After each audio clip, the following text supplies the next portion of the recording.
Hello everyone. So today we are starting with chapter number 4 of Physics 1, Motion in a Plane. So actually यहाँ पे हम लोग projectile motion के बारे में पढ़ने वाले हैं, लेकिन उससे पहले हम देखेंगे कि स्केलर्स क्या होता है, वेक्टर्स क्या होता है, वेक्टर्स के बारे में थोड़ा डिटेल में पढ़ाई करेंगे और उसके बाद हम प्रोजेक्टाइल मोशन चालू करेंगे। तो एग्जाम पॉइंट ऑफ व्यू और सम्स पॉइंट ऑफ व्यू ये बहुत ही इंटरेस्टिंग और बहुत ही इंपॉर्टेंट चैप्टर है। So let us begin. So introduction में उन्होंने बस वही बोला है कि स्केलर क्वांटिटीज क्या होता है, वेक्टर क्वांटिटीज क्या होता है, वेक्टर्स को हम ऐड कैसे करेंगे, सब्ट्रैक्ट कैसे करेंगे, मल्टीप्लाई कैसे करेंगे, सर्कुलर मोशन क्या होता है, वगैरह वगैरह उन्होंने बोला है कि ये चैप्टर में हम पढ़ने वाले हैं। So will directly start with 4.2 which is scalars and vectors. तो हमें पता ही है कि स्केलर्स ऐसे फिजिकल क्वांटिटीज है जिनके पास सिर्फ मैग्नीट्यूड होता है, डायरेक्शन नहीं होता। So scalars are those physical quantities which have only magnitude and not direction, whereas vectors are those physical quantities which have magnitude as well as direction. So, and how do we add, multiply, subtract, divide scalars? We do it like our normal numbers. तो अगर हमें बोला कि एक scalar quantity है से 50, इसे आपको 5 से डिवाइड करना है, दूसरा स्केलर क्वांटिटी, तो आप डायरेक्टली करेंगे 50 डिवाइड बाय 5, इसका रिजल्ट आएगा 10। लेकिन हम वेक्टर्स में ऐसा नहीं कर सकते। अगर मैंने आपको बोला है कि एक वेक्टर है जिसका मैग्नीट्यूड 50 है और दूसरा वेक्टर है जिसका मैग्नीट्यूड 5 है, तो हम डायरेक्टली इसे सब्ट्रैक्ट या बेसिकली इसमें डिवीजन नहीं कर सकते, क्योंकि हमें दोनों का डायरेक्शन नहीं पता। अगर दोनों का डायरेक्शन सेम है तो नो डाउट आंसर 10 आएगा वही डायरेक्शन में। लेकिन अगर दोनों का डायरेक्शन सेम नहीं है तो आंसर जो है वो वेरी करेगी। ठीक है, आगे बढ़ते हैं।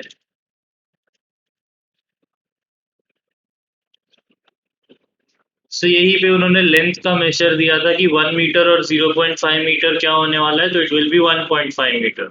अगर आपको बोला है कि 1 मीटर किसी रेक्टेंगल का लेंथ है और 0.5 मीटर किसी रेक्टेंगल का ब्रेथ है, तो उसका पेरीमीटर क्या होगा, तो फॉर्मूला में जैसे हम लोग वैल्यूज पुट करते हैं वैसे पुट करके आंसर आता है।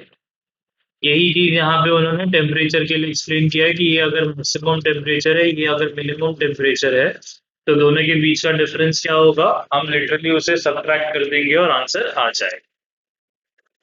Now, a vector quantity is a quantity that has both magnitude and direction and obeys the triangle law of addition or equivalently the parallelogram law of addition. तो ये दो चीज हम चैप्टर में आगे पढ़ेंगे कि पैरेललोग्राम लॉ क्या है, ट्रायंगल लॉ क्या है। So vector is specified by giving its magnitude by a number and its direction.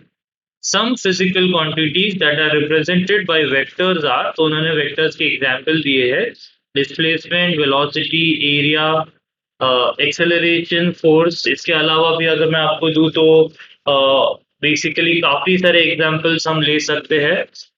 Work हो गया, एनर्जी हो गया, ये सब जो है हम लोग प्लेस कर सकते हैं फिजिकल क्वांटिटीज के अंदर। यहाँ पे हमने स्केलर के एग्जांपल्स देखे हैं। इन्होंने कहीं पे तो लिखा होगा, but anyways it's like length है, ब्रेथ है, ठीक है, टेम्परेचर है, मास है, ये सब जो है वो स्केलर क्वांटिटी है। आगे बढ़ते हैं। ओके, तो यहाँ पे उन्होंने बोला है to represent a vector we use a bold face type in this book. Thus the velocity vector can be represented by a symbol v, लेकिन उसे बोल्ड किया गया है। हम लोग यूजुअली उसे ऐसे लिखते हैं, कोई भी वेक्टर के ऊपर हम बार लगाते हैं तो इससे पता चलता है कि वो वेक्टर क्वांटिटी है। तो since boldface is difficult to produce when written by hand, a vector is often represented by an arrow placed over the letter, as I told you, v bar. Thus, both v and v bar represent the velocity vector. The magnitude is represented by this mod operator के अंदर अगर v bar है तो ये basically velocity का magnitude है। आगे बढ़ते हैं। नेक्स्ट टॉपिक है पोजीशन एंड डिस्प्लेसमेंट वेक्टर्स। तो ये टॉपिक को मैं आप डायरेक्टली ये टेक्स्ट बुक से एक्सप्लेन नहीं करता, मैं आपको मेरा एग्जांपल देके एक्सप्लेन करता हूँ। अब पोजीशन वेक्टर और डिस्प्लेसमेंट वेक्टर निकालने के लिए हमें कोऑर्डिनेट एक्सेस लेने पड़ेंगे, मतलब कोई भी कोऑर्डिनेट लेने पड़ेंगे। मान लेते हैं हम कार्टेशियन कोऑर्डिनेट्स लेते हैं, जहाँ पे ये x है, ये y है, और दोनों का जो इंटरसेक्शन है उसे हम ओरिजिन बोलते हैं। तो पोजीशन वेक्टर मतलब मान लेते हैं कि एक वेक्टर का स्टार्ट यहाँ पे है, या बेसिकली उसका पोजीशन ये है, तो हम नॉर्मली इसे कैसे रिप्रेजेंट करते हैं, यहाँ से इसका x ले लेते हैं, इसका y कोऑर्डिनेट ले लेते हैं, और हम बोलते हैं शायद ये 4,2 या ऐसा कुछ है। तो ये बेसिकली 2 डायमेंशन में उसका पोजीशन हो गया। अगर हमें वेक्टर फॉर्म में इसका पोजीशन देना है तो हम क्या करेंगे, हम ओरिजिन से उसको ज्वाइन करेंगे, और ये जो वेक्टर बनेगा ओपी बार, तो हम उसे बोलेंगे position vector of vector P.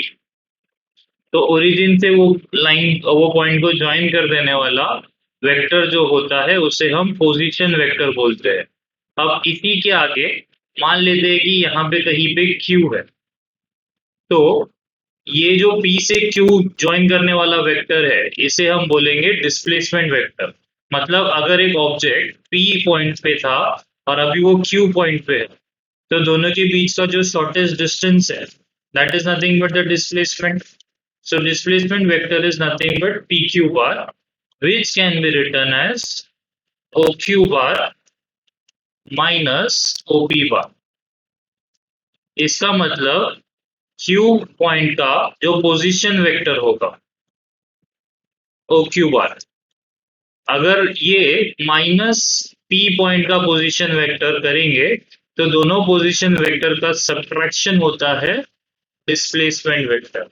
यहाँ पे आपको ध्यान ये रखना है कि जो फाइनल पोजीशन है वो चीज माइनस इनिशियल पोजीशन, वो चीज। तो फाइनल पोजीशन का position vector minus initial position का position vector will give you the displacement vector. एक बार अच्छे से रिवाइज कर लेते हैं ये चीज। तो अगर P पॉइंट पे कोई ऑब्जेक्ट है और मुझे पता करना है कि उसका पोजीशन वेक्टर क्या है, तो मैं P पॉइंट को ओरिजिन से ज्वाइन कर लूंगा, और वो जो OP बार बनेगा वो मेरा पोजीशन वेक्टर होगा P पॉइंट पे। वैसे ही सेम चीज देखा जाए तो Q के लिए भी वैलिड है। तो OQ बार जो है वो मेरा पोजीशन वेक्टर है फॉर पॉइंट Q। अगर हम मान ले कि पहला ऑब्जेक्ट P पे था और फिर वो Q पे गया, तो ऑब्वियसली दोनों के बीच का जो डिस्प्लेसमेंट हुआ है वो है PQ, which is represented as PQ bar. It can also be represented as final position minus initial position. So final position vector minus initial position vector. यही से वो टॉपिक एक्चुअली आया है कि displacement is nothing but final position minus initial position. So ये तो हो गया हमारा पोजीशन और डिस्प्लेसमेंट वेक्टर्स के बारे में टॉपिक। अब आप वीडियो को पॉज करके चाहिए तो ये पूरा जो पैराग्राफ है उसे रीड कर सकते हैं, पोजीशन एंड डिस्प्लेसमेंट वेक्टर्स का, यहाँ से लेके पूरा यहाँ तक आपको मोर और लेस वही बातें पता चलेंगी। नेक्स्ट टॉपिक है इक्वालिटी ऑफ वेक्टर्स। तो इक्वालिटी ऑफ वेक्टर्स जो है, अगर दो वेक्टर्स का डायरेक्शन भी सेम है और मैग्नीट्यूड भी सेम है तो हम बोल सकते हैं कि ये पोजीशन वेक्टर्स है। सॉरी, पोजीशन वेक्टर्स नहीं, इक्वल वेक्टर्स है ये। सो अगर मैग्नीट्यूड और डायरेक्शन सेम होगा तो हम बोलेंगे कि दोनों वेक्टर्स इक्वल है।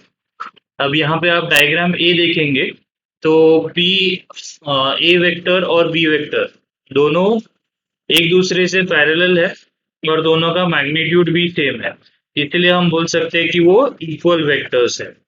और अगर हम बी वाला डायग्राम देखेंगे तो यहाँ पे ए डैश और बी डैश है, तो उनका लेंथ सेम है, इसका मतलब उनका मैग्नीट्यूड सेम है, लेकिन उनका जो डायरेक्शन है वो सेम नहीं है, इसीलिए ये वेक्टर्स इक्वल नहीं है। तो ये टॉपिक था इक्वल वेक्टर्स। नेक्स्ट वीडियो में हम आगे का टॉपिक करेंगे।